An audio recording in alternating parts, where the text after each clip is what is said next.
It would seem that regardless of where Trump comes down on testing, and on any given day, he's either overseen the best testing in the world, or he's decided that testing isn't necessary, or he's acknowledging a sliver of truth that while it may be helpful, it isn't feasible.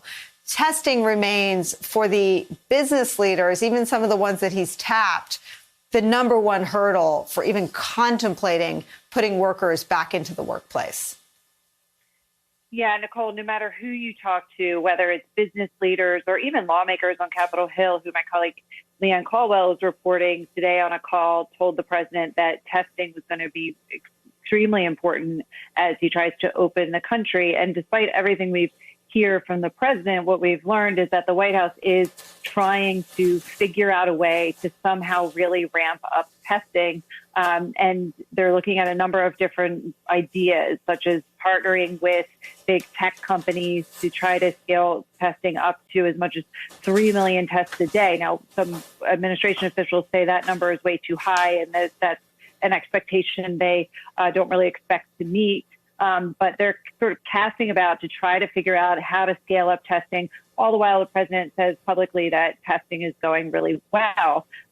We know that, however, from the call that the president had with lawmakers today, that he basically said that testing is not going to be able to be scaled up in a really meaningful way before May 1st, when he wants to begin this reopening. And then later, on a separate call that recently concluded, the president had with governors, my colleagues Jeff Bennett and Monica Alba are reporting some new information out of there, which about the plan the president's supposed to detail at 6 p.m. And broadly, it sounds like this is going to be something where the president says, "Look, this is all up to the governors. That it's going to have to, whatever the governors decide to do, that the buck essentially stops with them." And there was one quote where he said, "You're going to call your own shots." That's what he said to the governors in terms of reopening. And he said that it'll look at caseloads by county, and he's not going to set any specific reopening dates. If they want to open before May 1st, that's fine. But essentially passing the responsibility there, which is, again, a dramatic shift from where he was earlier this week. But the thing that we don't know exactly what he said is what answers he had for them when it comes to testing, because it all comes back to testing. Anyone you talk to, as I said, will tell you that it really matters how much testing you have, and whether you can open even a small part of the country. That if you can't test people, then it's just not something that you can guarantee is safe. You know, Dr. Patel, the piece of this, and let me just stipulate, I think that the president is leading a conversation pitting the country against each other in ways that don't exist. Every single American, every single person wants the country open. They want their kids back in school. They want their jobs back. 70% of the people online at food banks have never been there before. So nobody wants the country shut down. But 81% of Americans are in support of keeping social distancing measures in place because they see that that's saving lives, saving, as the New York Times reporter, the Rome bureau chief said, Italy lost a generation of grandparents. Everyone lost their grandparents. So people can hold these two thoughts in their heads, even if the president can't. But Dr. Patel, we don't live in a country where people travel on foot. I mean, what does state-by-state reopening do if the virus can spread? One person on an airplane can bring it all the way across the country and create another hotspot. Well, what it does, Nicolle, is actually what we've been seeing in the last several weeks, where we had governors decide not to put in a stay-at-home order, and you saw crowded beaches. So it absolutely will create a ripple effect. And not all testing is created equal. We keep talking about it like you have a test and you've got the golden ticket. It's not that clean cut. So while we have to think about this as a country, state by state, when we don't even have the capacity to test people state by state, and we barely are starting to get data on what treatments, investigational treatments might be working in the United States, it is irresponsible and it is concerning that the president is kind of, flip-flopping on first you can give power to the states, then you can't. And I actually think the states, as usual, are left to their own devices. Dr. Patel, take me through the best case scenario. Say suddenly, magically, everyone gets a test. If you test positive on a Monday, couldn't you come in contact with the virus on a Tuesday and then go back to work Wednesday with a different result if you were to be tested every morning? I mean, how does, if testing only marks your status at a moment in time, how is mass testing really the answer to reopening the economy either? You're right, Nicolle. It's not. It's got to be three things: testing, tracing, and isolation. And if you look at other countries, look at Germany, they really unleashed their primary care workforce from the beginning. So this isn't going to be from just a select number of people working on this at local levels. We're going to have to really radically rethink what we do. And you're right that a test on one day might not even catch the infection if it's too early to catch it. So you're going to need regular testing, but we're also going to need places in schools and in our jobs and in churches and other kind of not large gatherings. I don't think we'll have that, but we're going to need a way to kind of have, even at work, kind of social distancing.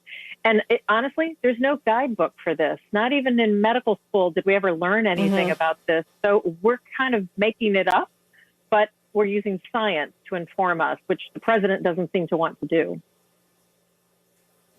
Ron Klain, you turned to science to inform some of the planning that you did in a similar role. What would your advice be right now if anyone were to see? Has anyone sought out your advice in this White House?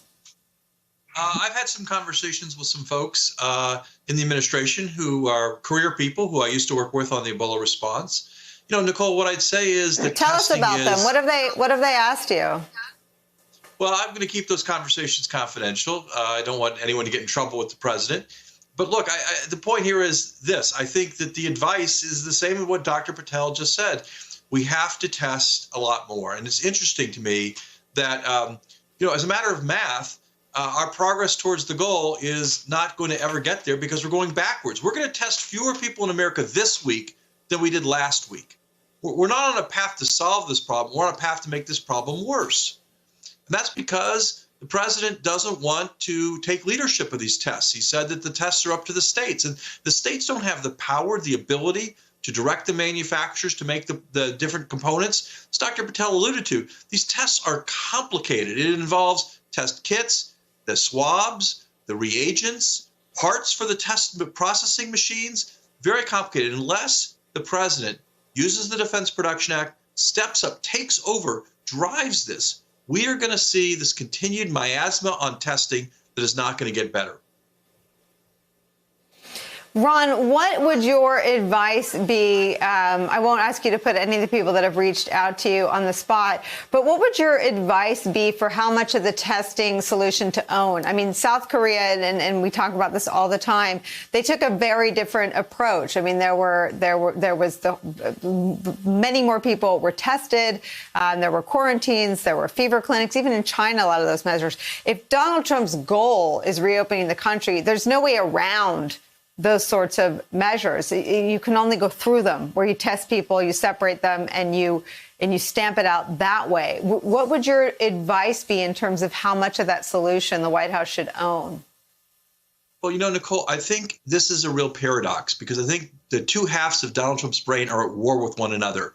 At the end of your last hour, you talked about his real disapproval of more accurate tallies in New York. And he is singularly focused on keeping the numbers as low as possible. He's also focused on reopening the economy. The problem is, to reopen the economy, we have to test, and testing will drive those numbers up. So it's time for the president to make the big boy choice here. And the big boy choice here is to get the testing program in gear, to accelerate the use of tests that will drive the numbers up, okay? Artificially keeping the numbers down may make some scoreboard look better in his mind, but it's not putting the country on the path to testing, to tracing, to isolating, to do the things we need to do to be safer and to increase the levels of economic activity in the country.